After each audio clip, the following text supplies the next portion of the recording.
पंडित गौतम पाणिग्राही। ओम नीलाचल निवासाय नित्याय परमात्मने बलभद्र सुभद्राभ्यम जगन्नाथाय ते नमः। ओम श्री जगन्नाथाय चतुर्धामूर्तये नमो नमः। आज आमर चंडीपुर रे जो जगन्नाथ मंदिर रत्न मोद उत्सव अनुष्ठित होइथिला। प्रथम कथा आपणकर इंद्र आउ इंद्रियाणी ये दुई जनकर पूजा एवं जगन्नाथंकर रत्न मुद जो रत्न भंडारटी पूर्ण करा जाई अछि। आपणकर 9:53 आमर इंद्रिय आउ इंद्रियाणी ये दुई जनक पूजा अनुष्ठित होइतिला एवं 1:13 मध्य आपणकर रत्न भंडार पूर्ण होई अछि।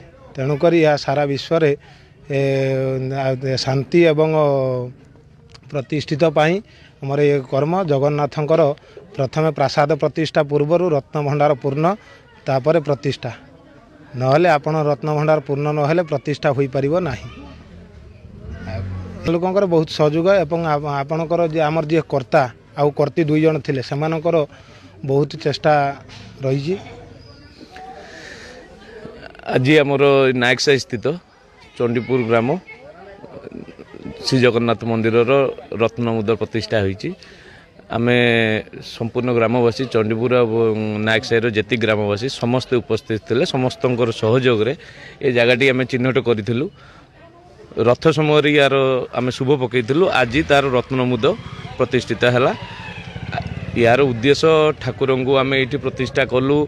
जगन्नाथ मंदिर ये पाखरे थिले भी आमर मनरे जी कि मुख्य आमर कर्ता आम ज्योति नायक भगु ता मनरे सब ठाकुर प्रति ये भावना थिला। तार प्रचेष्टा तार चेष्टा तार सबकिछि एथिरे लागिछि। तो आज देखुं आपण मैंने मात्र 60 दिन भितर शुभ पड़ियर 60 दिन भितर आम आज रत्नमुद स्थापन कलु। जनवरी 20 तारिख आम प्रतिष्ठा रखीचु योजना रखीचु। ता पूर्व आज आम रत्नमुद प्रतिष्ठा सह प्रसाद भोजन पाई 2टी गाँव बंतर समस्त जनसाधारण सहित चंडीपुर ग्राम समस्त को डाकिदेलु। समस्त उपस्थित थे शांति श्रृंखलार सहित अति उत्साह सहित ये जो आजिकार उत्सवटी समापन है। देश चंडीपुर गाँव समस्त लोक जो माने आमर पड़ोशी बाप दादा समस्त को अशेष अशेष धन्यवाद। से माने जगह खंडे आमको ये मंदिर दबारू आमको आमे भी पूर्वर कहीलु आज भी कहीदेचु।